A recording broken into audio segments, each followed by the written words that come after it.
Impérios podem cair por invasões ou revoluções. O Terceiro Reich, no auge de sua aparente força, estava prestes a desmoronar por uma razão muito mais simples. Ele ficou sem dinheiro. No coração do poder, um homem segurava um segredo mortal em 6 páginas. Walter Funk, presidente do Banco Central Alemão, sabia que o conteúdo daquele memorando jamais deveria chegar aos olhos de Hitler.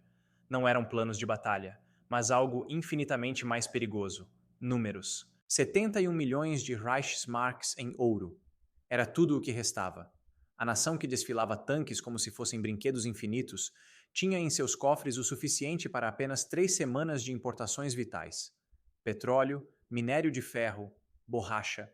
Sem esses recursos, a Wehrmacht, a máquina de guerra mais temida do planeta, pararia completamente em menos de um mês.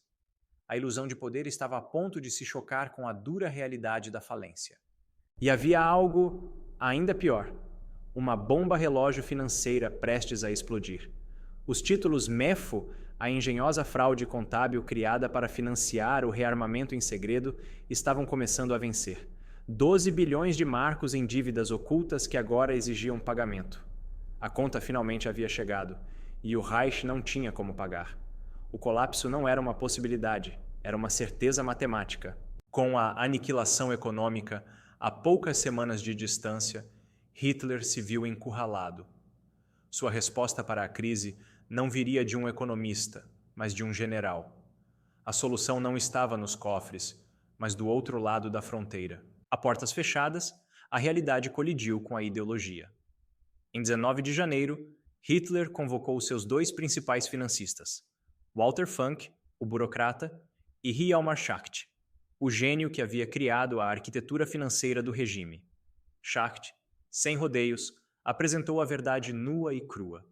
Não havia truques de contabilidade restantes, não havia mais mágica. Havia apenas 2 opções, ambas impensáveis para o Führer: parar a monstruosa máquina de rearmamento ou encontrar uma nação para saquear e tomar seu ouro. A resposta de Hitler não foi um plano econômico, foi um decreto. O Reich nunca parava. O Reich nunca recuava. Ele ordenou que encontrassem um terceiro caminho, um que não existia na lógica econômica. 11 dias depois, Hjalmar Schacht, a mente mais brilhante da economia alemã, foi demitido. A voz da razão foi silenciada. Em seu lugar, permaneceu Funk, um fantoche que assinaria qualquer ordem, não importando o quão suicida fosse. O palco estava montado para a catástrofe ou para um ato de violência sem precedentes. A matemática, no entanto, não se importava com decretos. Os gastos militares de 1938 haviam consumido metade de tudo o que a Alemanha produziu. O déficit era um abismo coberto por fraudes que agora estavam vencendo. O cronômetro avançava impiedosamente. 3 semanas. Era o tempo que restava antes que as fábricas parassem, os tanques ficassem sem combustível e a fome tomasse as cidades. O império de 1000 anos estava a 21 dias do colapso. A solução de Hitler chegou antes do amanhecer de 12 de março. Sob o codinome Operação Otto, 100 mil soldados, 600 tanques e 800 aviões cruzaram a fronteira com a Áustria. Para o mundo, era a Anschluss, a reunificação histórica de 2 povos irmãos, celebrada com desfiles e discursos inflamados sobre o destino. Mas as primeiras tropas que entraram em Viena não buscaram generais ou políticos. Elas tinham um único alvo: o Banco Nacional Austríaco. Enquanto Hitler proclamava a glória do Reich para as multidões, soldados da SS cercavam o cofre da nação vizinha. Às 9h30 da manhã, o governador do Banco Austríaco, sob ameaça velada, assinou um documento que transferia toda a riqueza de seu país para Berlim. A operação foi de uma eficiência brutal: 91 toneladas de ouro físico, 28 milhões de dólares em moedas estrangeiras, 45 milhões em títulos internacionais. Em 72 horas, as reservas do Reichsbank, que estavam à beira do zero, explodiram em um aumento de 2.154%. A falência foi evitada. A máquina de guerra foi reabastecida. O roubo da Áustria comprou 6 meses de sobrevida. Mas ao resolver um problema, Hitler criou um modelo perigoso: a conquista como política econômica. O vampiro havia provado o sangue e o mapa da Europa estava cheio de novas vítimas em potencial. A próxima na lista era ainda mais rica e estava completamente indefesa. 6 meses. Foi o tempo que o ouro austríaco comprou. 6 meses de importações, 6 meses de produção de armas, 6 meses de salários. Mas o apetite da máquina de guerra era insaciável.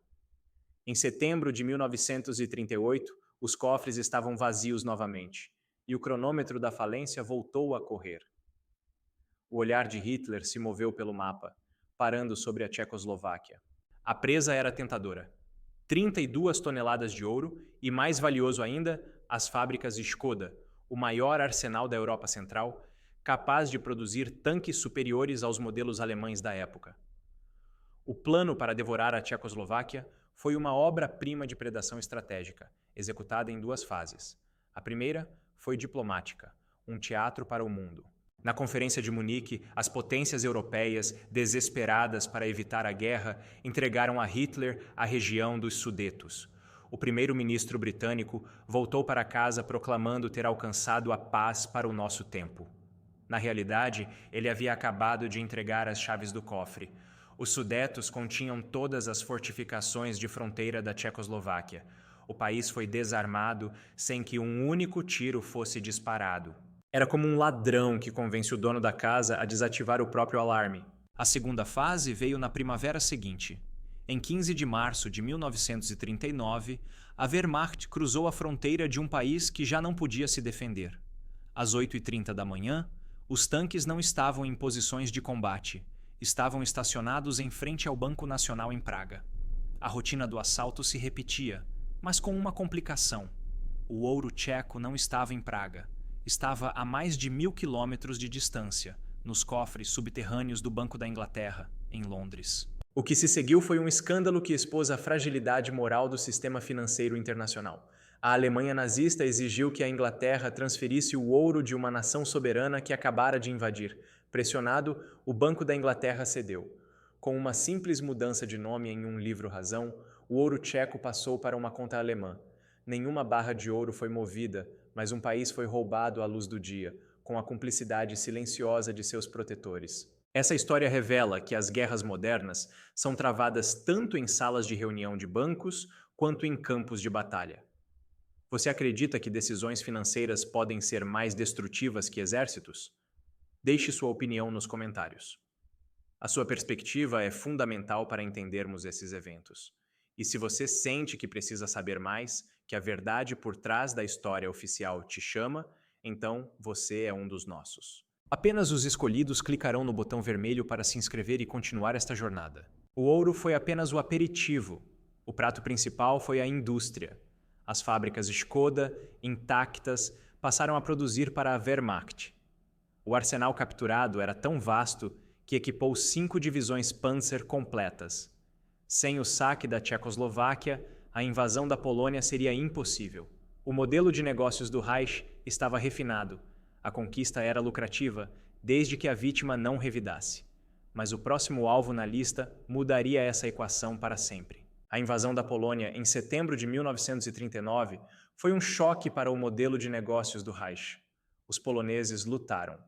A resistência feroz transformou uma campanha que deveria ser rápida em um conflito custoso, consumindo 16.000 vidas alemãs e 40% de todo o estoque de munição. Pior ainda, do ponto de vista financeiro, a Polônia era um país relativamente pobre, e seu Banco Central conseguiu evacuar a maior parte de suas 80 toneladas de ouro antes da queda de Varsóvia. A lição foi brutal e clara. Conquistar países pobres que resistem é um péssimo negócio. A lição foi aprendida. O alto comando alemão percebeu que a velocidade era a chave, não apenas para a vitória militar, mas para a lucratividade. Em 10 de maio de 1940, a Wehrmacht não atacou mas 3 países simultaneamente. A Blitzkrieg, a Guerra Relâmpago, foi desencadeada sobre a França, a Bélgica e a Holanda. Em apenas 6 semanas, a França, dona do maior exército da Europa, estava de joelhos.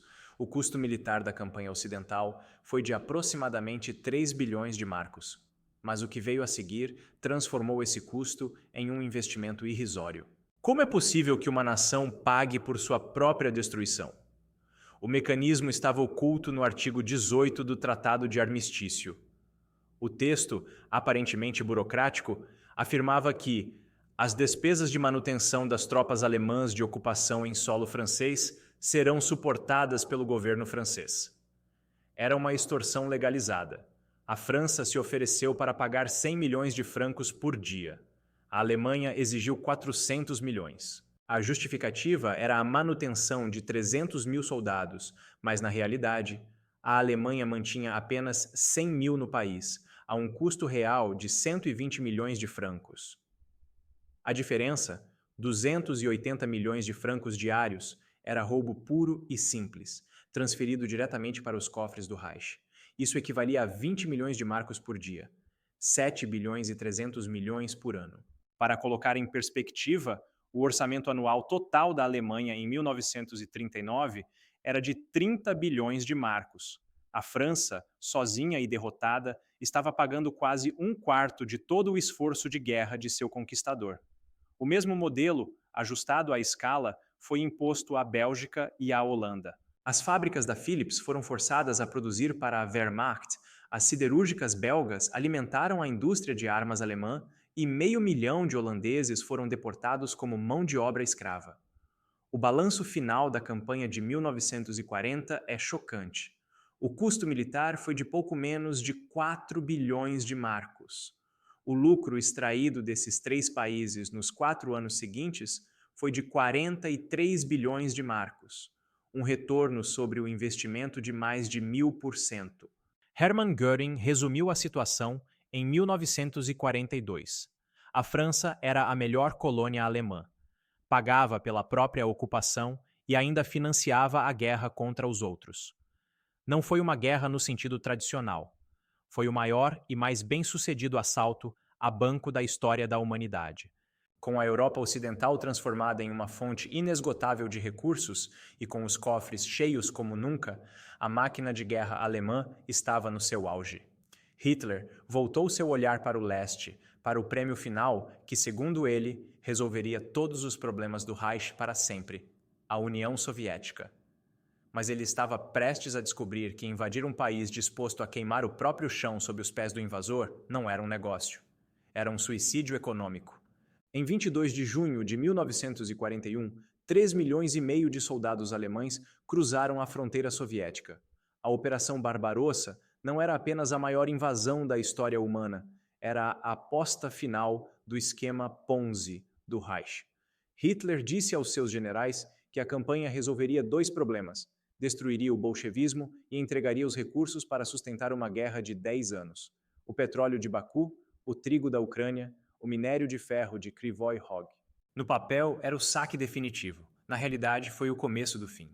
O modelo de negócios que funcionou tão bem na França, conquista rápida, ocupação barata, pilhagem eficiente, colapsou diante da vastidão e da brutalidade da Rússia.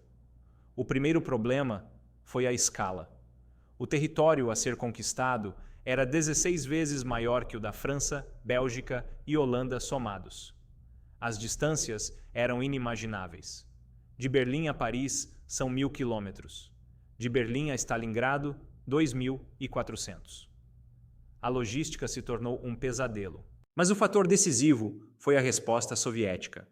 Diferente dos franceses, os soviéticos não se renderam para preservar suas cidades. Eles adotaram a mais selvagem das estratégias: a terra arrasada. Ao recuar, o Exército Vermelho destruía tudo.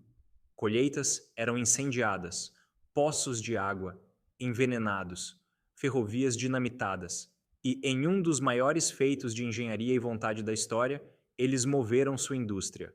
Entre outubro e novembro de 1941, mais de 1.500 fábricas foram desmontadas peça por peça, colocadas em trens e evacuadas para além dos Montes Urais, a milhares de quilômetros de distância. A Wehrmacht avançava, conquistando vastos territórios, apenas para encontrar cidades fantasmas e prédios industriais vazios. Os números contam a história do desastre. Em 1941, a campanha no leste custou à Alemanha 18 bilhões de marcos e 830 mil homens, entre mortos, feridos e desaparecidos. O retorno do saque? Apenas 1 bilhão de marcos, um déficit de 17 bilhões. Em 1942, com a desastrosa campanha para tomar Baku, o custo subiu para 25 bilhões, contra um retorno de apenas 2 bilhões. O déficit anual já era de 23 bilhões de marcos. A Europa Ocidental, mesmo sendo espremida até a última gota, não conseguia cobrir o buraco. A guerra no leste não era um investimento, era uma hemorragia. Após a aniquilação do Sexto Exército em Stalingrado, Hermann Göring, o arquiteto da pilhagem, admitiu a verdade em uma reunião secreta. O modelo econômico que funcionou na França não funciona na Rússia. Cada quilômetro que conquistamos nos custa mais do que vale. Nós estamos conquistando o vácuo. O sonho de um império autossustentável no leste havia se transformado em um pesadelo que estava sangrando a economia alemã até a morte. Com o fronte oriental consumindo homens e material em um ritmo apocalíptico, o Reich se voltou para sua forma mais desesperada e hedionda de financiamento, uma que não mirava em nações, mas nos próprios seres humanos. O ano de 1943 marcou a virada. Stalingrado no leste e a derrota na África do Norte sinalizaram que a maré da guerra havia mudado.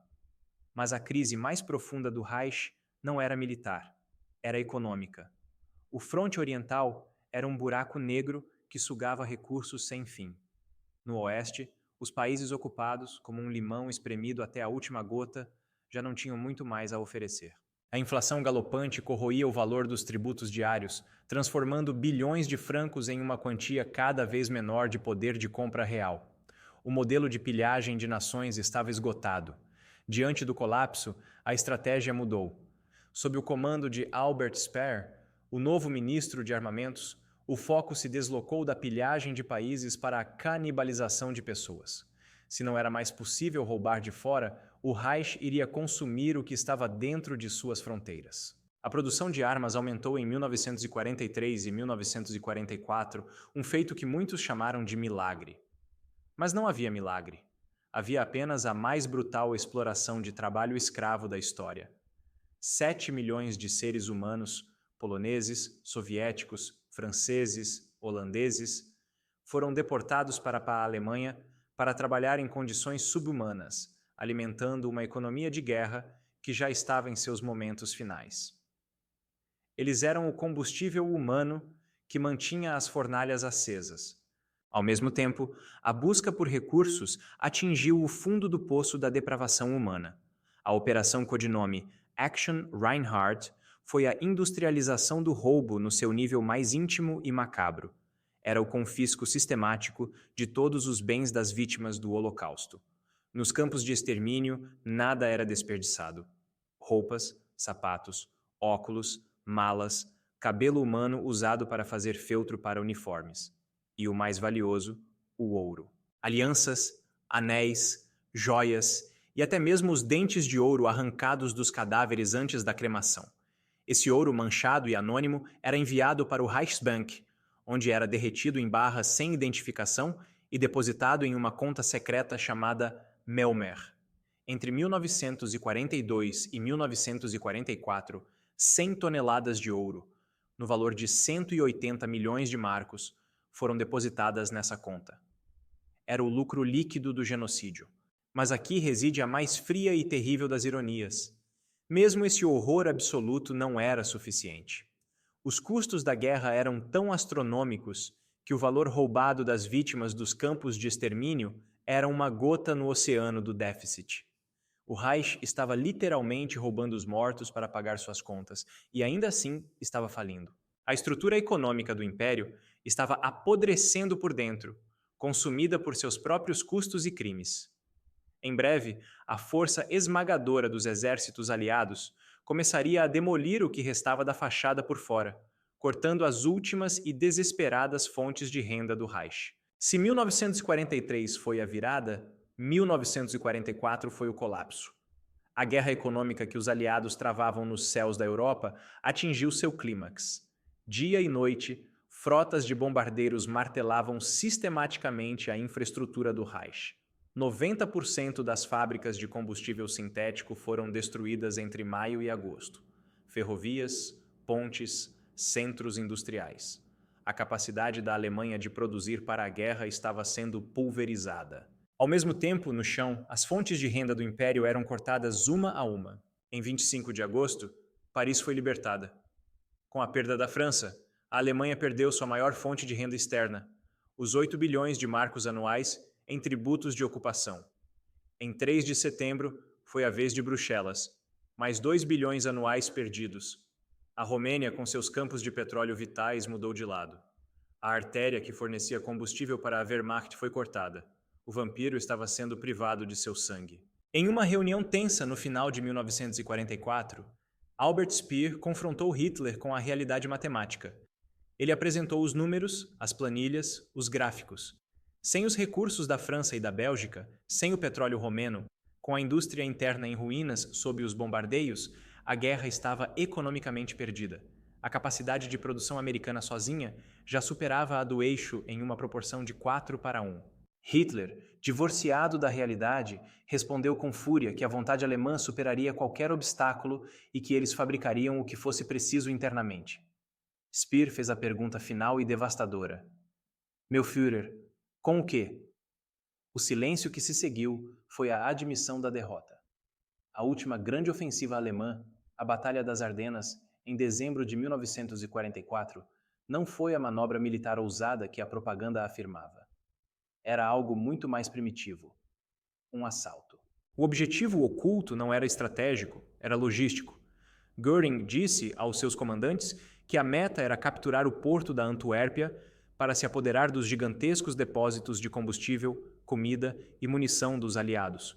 Era a última aposta desesperada de um jogador falido tentando roubar as fichas do vencedor. A ofensiva falhou catastroficamente. O ano de 1945 foi apenas a execução.